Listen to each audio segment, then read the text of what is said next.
This time I am joined by two local men in studio. We know their names. First, we've got Dave Osborne. We know you for years as the Norwell Veterans Agent. You've retired now, but you're still maintaining a few of the projects. Yeah, I had a couple of things that weren't necessarily veterans connected, and I'm keeping those going. Nice. And we also have Dan Durica. Now, you have been a wonderful member of the community, and you've helped Dave in a lot of these projects over the years. Don't be modest, because I know you do a lot. It's been very rewarding to work with Dave. I'm so glad. He's a Coast Guard veteran, as I am, and we hit it off well. That's terrific. Now, Dave, when I look at you, all I can think of are those hundreds of U.S. flags that you have worked for the years to put in front of all these big homes and along the streets in Norwell. That's still going on. Tell me how that got started. That's kind of an interesting story. Well, I had no thoughts about doing anything like that when I was veterans agent, and one day I got a call from a young lady in Norwell. I can't remember her name. It was about 8 years ago, and she was working as a volunteer at Gillette Stadium, but her parents or her knew about the fact that I was a veterans agent. So she called me up. She said, "Hey, I'm down at Gillette. We're taking down the flags that have only been up for like 3 days." And she said, they're willing to give me some. Would you like 800 or 900? Or That's some. 8 or 900. Well, wow. They have thousands of flags out there. Sure. And I said, well, sure. Not quite knowing what I was going to do, but I buy them every year, and it could have been cheaper, my budget and stuff. But then I got to thinking, I said, wait a minute, these are free, private enterprise sort of thing, volunteer helper for veterans. And I said, I think I'll start putting them out on Main Street. And so I got a little issue going, got some friendly folks to help out. And sure enough, we put out about 600 flags, 500 or 600, I think, maybe a little more. And we got something started, and I got a lot of people calling and saying, nice job, we'd really like to see the flags. So that's how we got rolling. And from then on, I started funding it, volunteers, helpers. And you've got a lot more than 600 flags out there now. We've got, I would say, and I don't know for sure, I know we have over 1,000, and I think we're up around 1,200 or 1,300. I believe it, and it looks terrific. Now, you say don't leave them out year-round. You're not supposed to do that. No, there's some issues. First of all, people want to mow their lawns. If they're on their lawns, they have to pull them up and put them in. That's always been an issue. And secondly, they look tired after a while. Okay. What I'm hoping this year, sometime, for instance, in the next week or 10 days, as people get the message, is to take them in, make sure they're dry, put them away, and then we'll get them out next year before Memorial Day, along with some more. Now, we were talking a little bit off air, and you said, no man is an island. Nobody does everything just by themselves. And you've had some wonderful people who stepped up to help you with this project and some other ones. I know you wanted to give a few thank yous out there. I do. There's quite a bunch of them. Was that your Christmas list? This is my Christmas list. I was a little bit,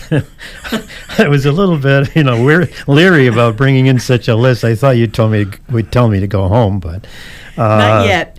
Not yet, but I can feel it coming if I'm not careful. Anyway, I want to mention several of them, if you don't mind. Sure. The Mulligan sisters in Norwell, Ann and Kate, have been extremely helpful, and that's not only on the flags, but it's on any other project that I have been doing in the past, especially related to veterans. Wonderful folks. Another couple that have helped me this year was Liz and James McCarran, and I believe they're in the real estate business, but Liz managed to get me a very nice check for flags from the Women's Club in Norwell, and then she and her husband just added on with another big check of their own, so I was able to buy 500 new flags this year, thanks to the help of her and some other people.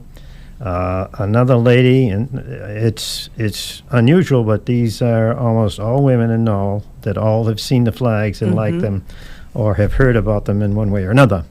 Victoria Salvatorelli, and I'm terrible on the last name, I know that, but she's been a big help.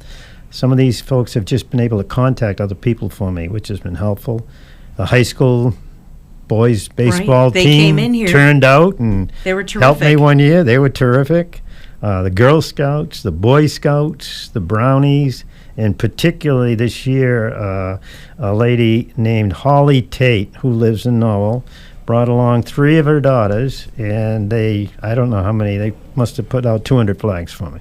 That's awesome. And they collected some money for flags, which was really great. I guess that's probably it. The Women's Club I was especially appreciative of. And, Justin Reardon, longtime Norwell resident, and his family have been extremely helpful and do most of the decorating from Norwell Center on down That's awesome. towards Situate. A big help, takes the load off my mind. And he's been solid there every year. He is connected to the Votech School, and they provide a beautiful wreath on Memorial Day. Nice. Just a lot of help. Real community. I love that. It's all community, so thanks to Dustin and his folks. You know what? I just want to switch the topic here real quickly. Something that you did over the years, and I think you're taking this project with you. Norwell, I think for about 10 or 11 years, has sponsored the Norwell Oldest Veterans Luncheon. And it's not just, here's a little sandwich and some Jell-O. This is a fantastic lunch at Alba. I was lucky enough to go there. It's the only time I've eaten there. What a fantastic place. Yeah. And you're going to continue that tradition with a very generous family from Norwell.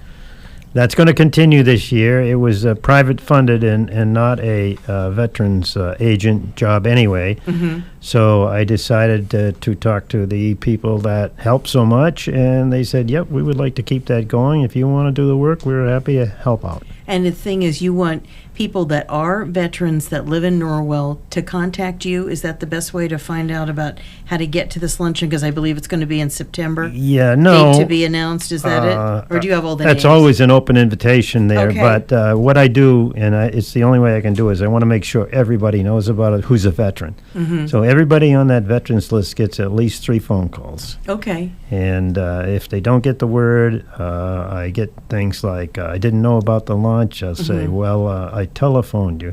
Oh, I never answer my telephone unless I know who it is. So, you get that kind of thing. And I'm sorry about that, but I do call them 3 times if they... Okay. And we'll have probably a definite date a little bit later. It's going to be mid-September sometime. Yeah. Usually a Tuesday. I've got it on a Tuesday, middle of September, and that's it for right now. I would like to tell you it's a definite, but it's not yet because not all the parties are aware of it. But I'm anticipating it will be right in the middle of September. And Dan, this guy's so aggressive. How do you work with him? Don't want to put you on the spot here. I enjoy it. I've learned a lot. That's fantastic. And then now I know over the years you've had so many good projects. There is a new veterans agent that's serving Norwell. Who is that? That's Tom McCurtain. Okay. And he's up at the office. I tried to get him to come today, but he's on vacation, unfortunately. Be happy to bring him down sometime. Absolutely. If you'd like to Absolutely. get him rolling. But he's up at the new town hall, which probably people are having a little trouble finding because you got to go through another town to get there. Over a long 100 drive. Yeah. And over the years, like I said, you've done so many great projects. Is there anything else you wanted to mention about your time as a Norwell veterans agent? I know that you reached out to a lot of people and you really made a difference. Yes, there is something I'd like to mention. Okay. I'd like to mention how nice WATD has been over the years on every single thing I've asked them. And you have a great veterans support program down here, as we all know, with Greg Brasso.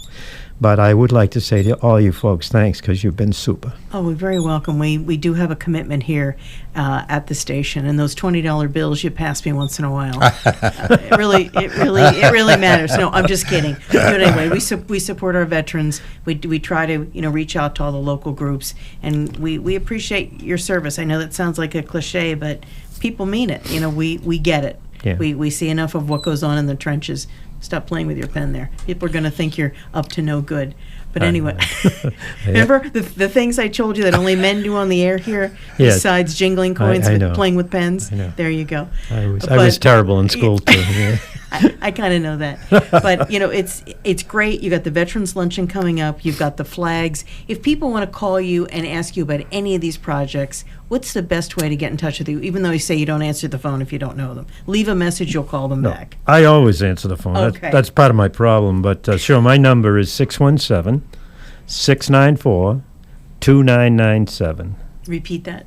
617-694-2997. That's right. And you're going to be, And, you still got your projects going with the flags with the oldest veterans luncheon Sure, in Norwell. yeah. Anything else you want to add, Dave? If anybody needs any help that they're not getting, and I might have been in a position to help them, I'm happy to steer them in the right way. And if people call the newsroom and can't remember this number, I'll give it to them. And if anyone calls the newsroom and wants to weed onions, make sure you call me, okay? Yeah, no, I get them first. And Dan, thanks so much for coming You're along. welcome. You always have to have somebody to keep Dave in check here. We're going to pop this up online as well. I'm Christine James, 95.9 WATD. We'll be back with more news right after this.